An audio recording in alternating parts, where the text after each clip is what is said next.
The following is for information purposes only and should not be considered investment advice. All opinions and views expressed by the contributors to this podcast are in a personal capacity only.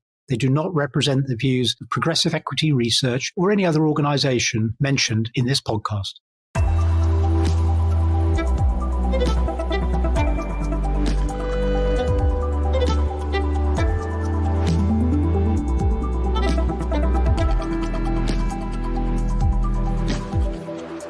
Okay, so Thursday, the 12th of December, nearly there for Christmas.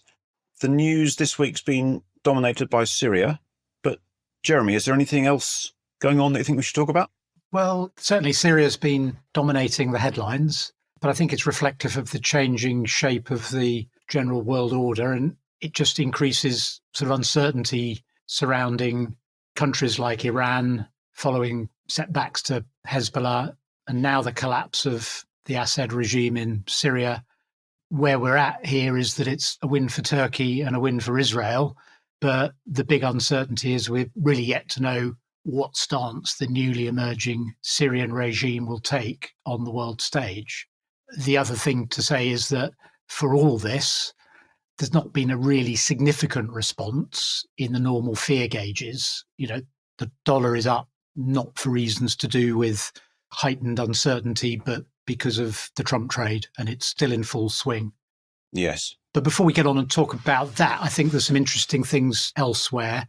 What China's Politburo said this week, that it would in future embrace a moderately loose monetary policy following some pretty sluggish inflation data from China this week, seems to indicate that the Chinese leadership are moving into a more controlling role of the performance of the economy, and that they're considering allowing the yuan, the renminbi, to weaken as they brace for the higher tariff regime under a second Trump presidency. So I think a theme is around the world at the moment is, look sharp, President Trump's coming, we need to get our act together. All right. So the Chinese are trying to devalue their exports before Trump puts a tariff on top of them. Yeah. Okay. So China looking to keep interest rates low or reduce them. What about the US? What are you hearing from the States? Well, we've had measures of inflation for last month. And meanwhile, the Fed is widely expected to continue to cut rates next week, just as the ECB has done today, as expected. But I think there are growing doubts around all this of the Fed's ability to bring inflation down to its targeted 2%. The rate it's just reported has gone back up to 2.7% amidst capital markets that are full of animal spirits. The risk assets are booming.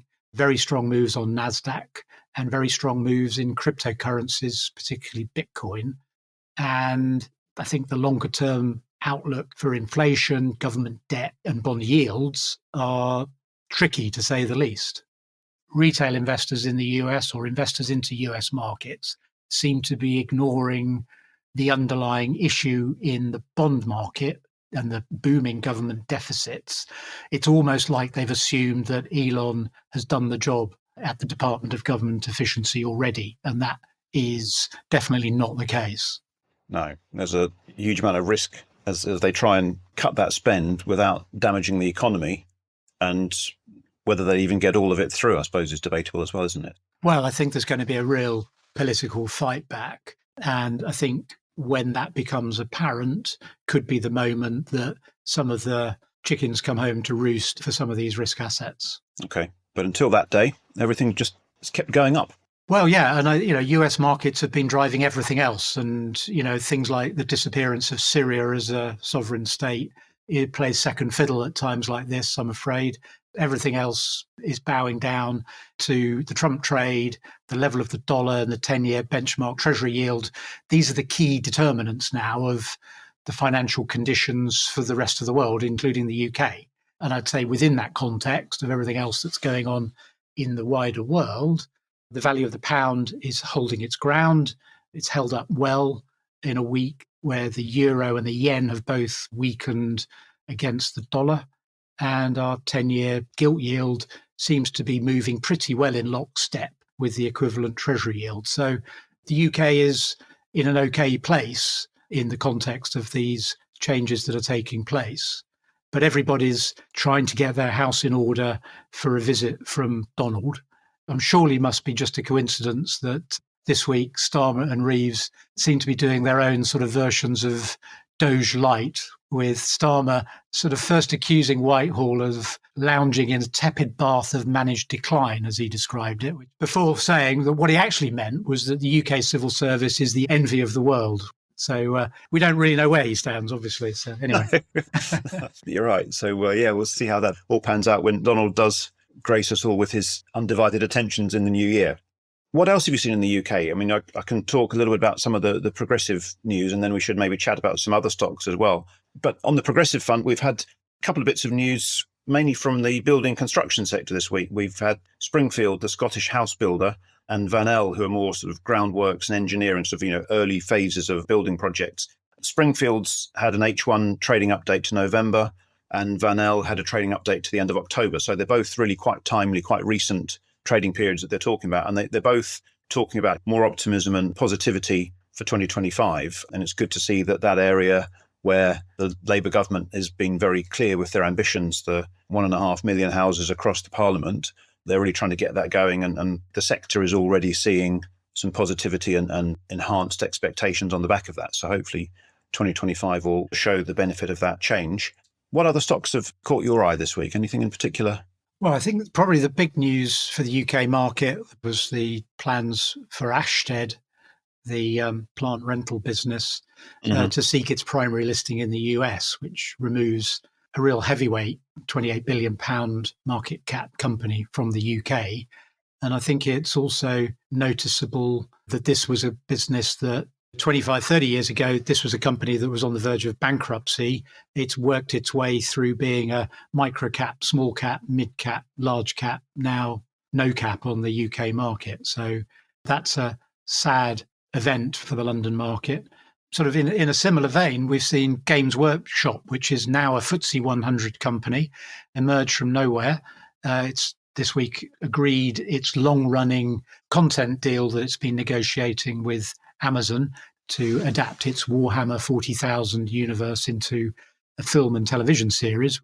But Games Workshop has really risen without trace from a single shop in Hammersmith 30 odd years ago to being one of the 100 largest companies in the UK without ever having to raise capital on the way, which is an amazing achievement. Well, let's hope we hold on to Games Workshop, even if we haven't managed to keep Ashtead as a primarily listed UK business. So, yeah, okay. Elsewhere, I noticed probably one of the more controversial stocks in the UK small mid-cap space is Alphawave, which is a semiconductor stock. I think technically it's got a good reputation in the industry, so I gather.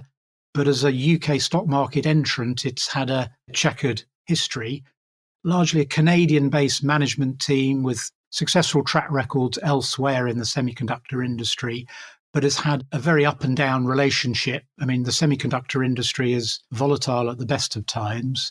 Anyway, this week, Alphawave has decided to issue some $150 million convertible bond issue to finance ongoing growth plans. Now, this sort of answered a question that I think the bears of this stock has had for a while, that it needed to raise more money. It was a bit overstretched financially, which doesn't help when your underlying business is serving such a volatile industry. But I think it's an interesting development. They got the deal away. They raised a few eyebrows because in the process, they had an equity offering to allow some of the buyers of the convertible debt to go short of the underlying equity, which makes perfect sense if you're a bond investor looking to finance a business like Alphawave. But it adds a layer of complexity, shall we say, to an already volatile and complex story. So I don't think the controversy around Alphawave is going away quickly, but I think it remains a fascinating business all the same. Certainly one to keep an eye on, because if they can deliver, then it could be really interesting. But as you say, they've had a certainly mixed history in the relatively short time that they've been listed. So one certainly to keep an eye on. Okay. But one of the other issues that's been apparent in the mid-cap space impacting some of the banks, people like Close Brothers, has been this ongoing legal and regulatory issue scrutiny around motor finance. We had an update from S&U, which has one of its two key subsidiaries in the motor finance space. And it has unsurprisingly said that its collections had remained low and the impairments to its loan book had continued to run at higher levels than expected. And it's just further evidence that the market has taken fright from some of these companies like S&U and Close Brothers and others. And Close Brothers particularly seems to have been hit very hard. They've had to sell their asset management business in anticipation of the issues that are going to come up around reparations for these perceived or alleged regulatory mishaps that the industry has been under. I think this is an interesting opportunity for value investors, arguably, to make money from, because the market typically overreacts in these sort of situations. One obviously needs to do your own research and all that good stuff, but I think this is an interesting opportunity. And what do you know, this week, some of the companies were given leave by the courts to appeal to some of these judgments this week. And we had a big intraday move, I think it was yesterday, in Close Brothers. It's petered out, but I think it might just indicate that we're in the early stages, at least, of trying to understand what the actual quantum of this liability is for the industry. You're absolutely right. The market can overreact quite aggressively, especially in a situation where you've got regulatory activity is always concerning, especially in a space where you've got some quite big numbers banding around, and it's very difficult to quantify what the impact might be because there's no easy way to do a quick back of the envelope calculation on what it's likely to be because the numbers themselves are so large and the regulator can take a really quite strong view if they're inclined to do that. So the parameters are quite difficult to nail down. So yeah, the market does react very badly. But as you say, even a small amount of good news can see prices recover really pretty quickly. All I would say is that behavioral economics or behavioral finance tells you that people are twice as fearful about losing money as they are feeling good about making money.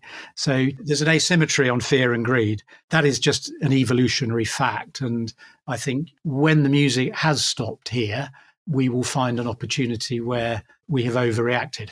Just trying to avoid catching that falling knife. Yeah. Yeah, exactly. Yeah.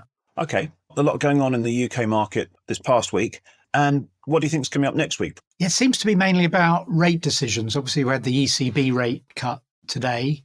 Tomorrow, we've got UK GDP data for October, which is expected to show an improvement from September's small decline. So expect some headlines if that doesn't fall into place.